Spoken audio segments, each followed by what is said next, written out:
नमस्कार बच्चों। कक्षा 8वीं संस्कृत रुचिरा भाग 3 के दूसरे पाठ के अभ्यास में आपका स्वागत है। यह इस पाठ का दूसरा वीडियो है। इसमें मैं आपको इसका अभ्यास करवा रहा हूँ। पहला प्रश्न, उच्चारणम कुरुत, उच्चारण कीजिए। यह प्रश्न केवल बोलने के लिए है, क्योंकि ये माना गया है कि ये प्रश्न जो है, ये शब्द थोड़े कठिन हैं, इसलिए एक बार इनका अभ्यास कीजिए।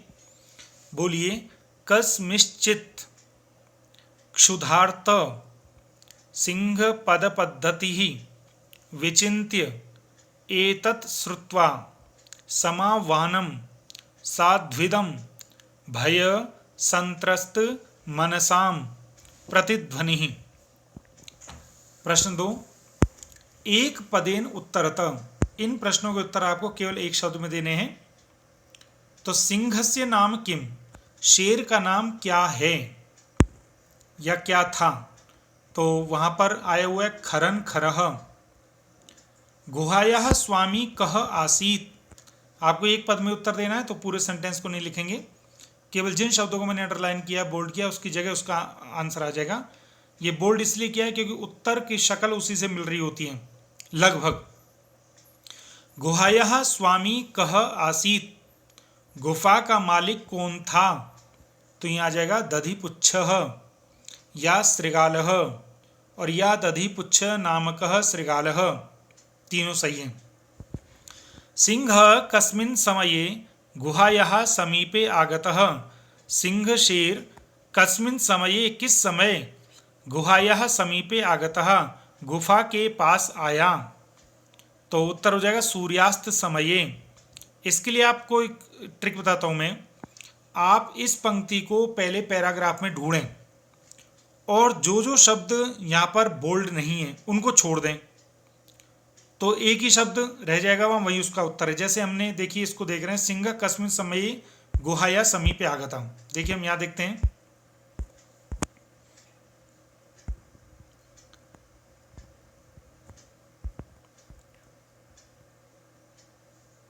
यहाँ पर आया सिंह कस्मिन् समये गुहाया समीपे आगतः। तो यहाँ पर पूरा सेंटेंस नहीं आया हुआ है, तो यहाँ पर आपका उत्तर हो जाएगा सूर्यास्त समये। आपको और अगले प्रश्न में लेकर चलता हूं। हस्त पाद आदिकः क्रियाः केषां न प्रवर्तन्ते। हाथ पैर आदि की क्रियाएं किनकी नहीं चलती हैं? तो इस पंक्ति को हमने जब यहाँ ढूंढा, तो ये देखिए, ये हमने यहाँ पर, ये पंक्ति है भय संत्रस्त मनसाम हास्त पाद आदि का क्रिया ये न प्रवर्तन्ते। तो वहां प्रश्न आया है हस्त पाद आदि का क्रिया केशाम, वो शब्द नहीं है, केशाम की शक्ल इससे मिल रही है, न नहीं, क्रिया नहीं, और प्रवर्तन्ते ये हो गया। तो ये जो शब्द वहां अनबोल्ड हैं उनको हमने यहाँ कट कर दिया, और जो एक शब्द रह गया वही इसका आंसर हो जाएगा। केशाम की शक्ल हस्त भय संत्रस्त मनसाम से मिल रही है। अगला प्रश्न है, गुहा केन प्रतिध्वनिता। गुहा किस चीज से गूंज गई थी? केन, गुहा केन प्रतिध्वनिता। अब देखिए यहां पर गुहा केन प्रतिध्वनिता,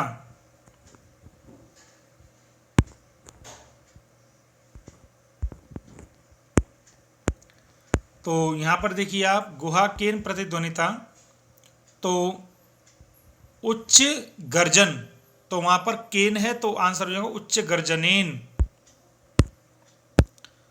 अगला प्रश्न, प्रश्न नंबर 3, इनके आंसर पूर्ण वाक्य में देने हैं। पूर्ण वाक्य का अर्थ है कि जो बीच में आंसर बनेगा उसको आपको बीच में जोड़ करके आंसर देना है। खरन खरह कुत्र प्रति वसति स्म। खरनखर कहां पर रहता था? तो हो जाएगा आपका वने, वन में। तो आपको पूरा आंसर लिखना पड़ेगा, खरन खरह वने प्रति वसति स्म, और क्वेश्चन मार्क हट जाएगा। महतीम गुहाम दृष्ट्वा सिंह किम अचिंतयत। बड़ी गुफा को देख करके शेर ने क्या सोचा? अब क्या सोचा, जैसे शब्द आएंगे, प्रश्न आएंगे तो पूरा स्टेटमेंट आएगा। बड़ी गुफा को देख करके शेर ने क्या सोचा, देखिए यहां पर आया, बड़ी गुफा को देख करके शेर ने क्या सोचा, तो ये आ जाएगा स्टेट नूनम एतस्याम गुहायाम रात्रौ कोपी जीवः आगच्छति। और ये आपका अंडर ये इन्वर्टेड कॉमा जहां क्लोज हो रहा है वहां तक आपका पूरा आंसर आ जाएगा। इन प्रश्नों के जो अंक होते हैं वो डबल होते हैं। अगला प्रश्न, श्रृगालः किम अचिंतयत, भेड़िए ने क्या सोचा। तो वहां पर भेड़िए ने क्या सोचा, वहां पर एक पंक्ति है उसी पेज में, पहले पेज में, भेड़िए ने क्या सोचा। देखिए भेड़िए ने सोचा, अहो अरे, विनष्टो अस्मि, नष्ट हो गया हूं, नूनम अस्मिन बिले सिंह अस्ति, जरूर इस बिल में शेर है, ऐसा सोचता हूं तो क्या करूं। ये पूरा इन्वर्टेड कॉमा वाला आंसर। अगला प्रश्न,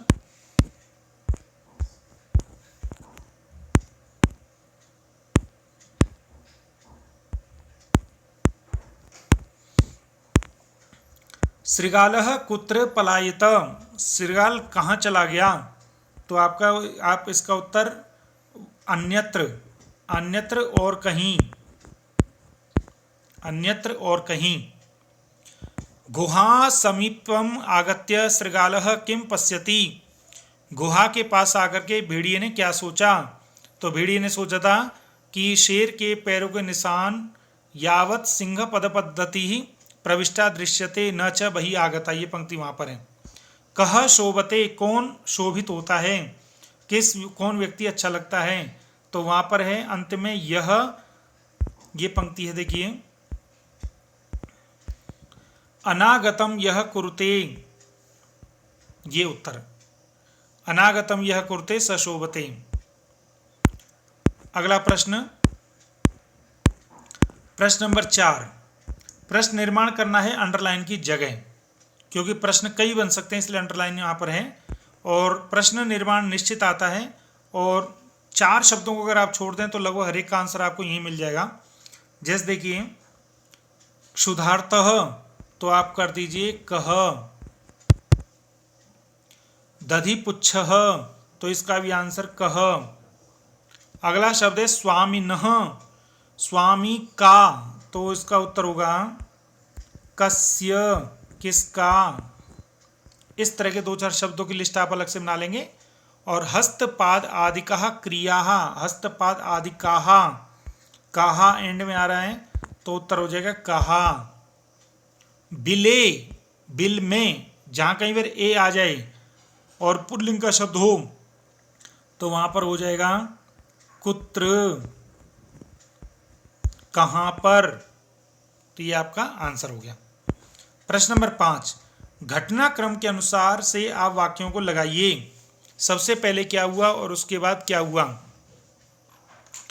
तो सबसे पहले होगा ग, घूमते हुए शेर को भूख लगी, ग को पहला नंबर। उसके बाद होगा शेर ने एक गुफा को देखा, तो ख को दूसरा नंबर।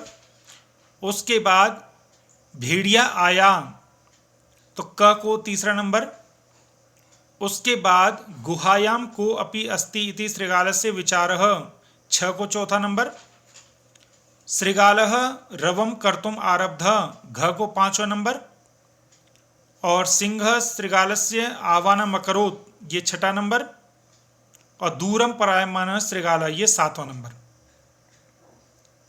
ये यहाँ पर थोड़ी दिक्कत आ रही है क्योंकि जब मैं इस ब्रश को नीचे कर रहा हूँ तो ये शब्द ढक जाते हैं, इसीलिए ये यहाँ पर मैं आपको सीधा नंबर भी बता देता हूँ। प्रश्न नंबर 6, एकाम महतीम गुहाम दृष्ट्वा स अचिंत्यत, ये वाक्य है पाठ में। अस्मिन वाक्ये कति विशेषण पदानी, इस वाक्य में कितने विशेषण हैं। संख्यया सह पदानी अपि लिखत, और कौन कौन से हैं। तो देखिए एक बड़ी गुफा, तो विशेषण क्या होता है, विशेषता होती है। तो एक ये हो गया और एक ये हो गया, तो उत्तर हो गया कति विशेषण पदानी, तो उत्तर हो गया द्वे, है ना। और कौन कौन से, तो एकाम और महतीम। तो आप उत्तर लिखेंगे द्वे, कौमा, एकाम, महतीम। अगला प्रश्न, तद अहम अस्य आह्वानं करोमि, ये वाक्य है पाठ में। अत्र अहम इति पदम कस्मै प्रयुक्तम, तो यहाँ मैं शब्द किसके लिए प्रयोग है? तो मैं शेर के लिए प्रयोग है। तो आप यहाँ पर उत्तर लिखेंगे सिंह, और जहाँ पर अस्मै आ गया सिंहाय, शेर के लिए। यदि त्वम माम न आह्वायसी, ये वाक्य है पाठ में। अस्मिन् वाक्य कर्तृपदम किम, कर्तृपद कौन सा है, वर्ब कौन सी है? तो लगभग 99% अंतिम ही क्रिया होती है ये आह्वायसी। अगला प्रश्न, सिंह पद पद्धति गुहायाम प्रविष्टा दृश्यते, ये वाक्य में सेंटेंस है। अस्मिन् वाक्य क्रियापदम किम, वही, तो क्रियापद दृश्यते अंतिम शब्द। वने अत्र संस्थस्य समागता जरा, इस जंगल में रहते हुए मुझे बुढ़ापा आ गया। अस्मिन् पदे अव्यय पदम किम, अव्यय कौन सा है? अव्यय मतलब वो जो शब्द नहीं बदलता। तो ये मैंने आपको वहां पर कराया अत्र। अब यहाँ अ एस का साइन अ साइलेंट है, पर जब आप इसको अलग लिखोगे तो उत्तर हो जाएगा अत्र। अगला प्रश्न, प्रश्न नंबर 7 और अंतिम प्रश्न। ये 3, 6 और 10 शब्द दिए हुए हैं, इनको आपको फिल करना है बीच में। अनसीन स्टोरी है ये, मैं आपकी हेल्प करता हूं। एकस्मिन् वने, एक जंगल में, व्याध शिकारी जालम, जाल को विस्तीर्य फैलाकर के स्थित खड़ा हो गया। तो पहले कश्चन को दीजिए आप पहला नंबर, कश्चन को पहला नंबर। और जालम विस्तीर्य, जाल को फैलाकर के स्थित खड़ा हो गया, तो हो गया दूरे, दूर, ये दूसरा नंबर। तीसरा, क्रमशः आकाशात, क्रम से, आसमान से, सपरिवार, परिवार के साथ, कपोत राजा, कबूतरों का राजा, आगच्छत, आया, तो नीचे ही, नीचे, नीचे आ गया। आगे, कपोतः तंडुलान अपश्यन, कबूतरों ने चावलों को देखा। तेषाम लोभः जातः, उनको लोभ आ गया। तो यदा, जब, तदा, तब। जब कबूतरों ने चावलों को देखा तब उनके ऊपर लोभ आ गया। परम, लेकिन राजा सहमतः न आसीत, लेकिन राजा सहमत नहीं था। तस्य युक्ति आसीत, उसकी युक्ति थी, मतलब उसका तर्क था कि वने को अपि मनुष्यः नास्ति। तो वो कह रहे हैं कि यदि, तो इसमें आ जाएगा यदि, छठे में आ जाएगा यदि। यदि वने को अपि मनुष्य नास्ति कुतः तंडुलानाम संभवा, कहाँ से चावल। अब आ जाएगा आगे, राज्य उपदेशम अस्वीकृत्य कपोतः, आप लिखोगे परंतु, अगले में आ जाएगा परंतु। अब परंतु शब्द नहीं हो तो परम आ जाएगा। परंतु राज्ञः उपदेशम अस्वीकृत्य, राजा के उपदेश को अस्वीकार करके, कपोतः, कबूतरों ने, तंडुलान, चावलों को, खादितुम प्रवृत्ता, खाने के लिए प्रवृत्त हो गए, लग गए। जाले च निपतितः, और जाल में फंस गए। अतः उत्तम, इसलिए कहते हैं, सहसा विदधीत न क्रियाम, अचानक कामों को नहीं करना चाहिए, सोच विचार के काम को करना चाहिए। तो यहीं पर आपकी पाठ की एक्सरसाइज खत्म होगी। इस पाठ की मुख्य ग्रामर अव्यय। मुझे उम्मीद है आपको यह वीडियो पसंद आई होगी। अगर पसंद आई हो तो उसको लाइक, शेयर, सब्सक्राइब अवश्य करें। और अगर आपको कोई समस्या हो या सुझाव हो तो मुझसे संपर्क करें। आपका बहुत बहुत धन्यवाद। जय तु भारतम।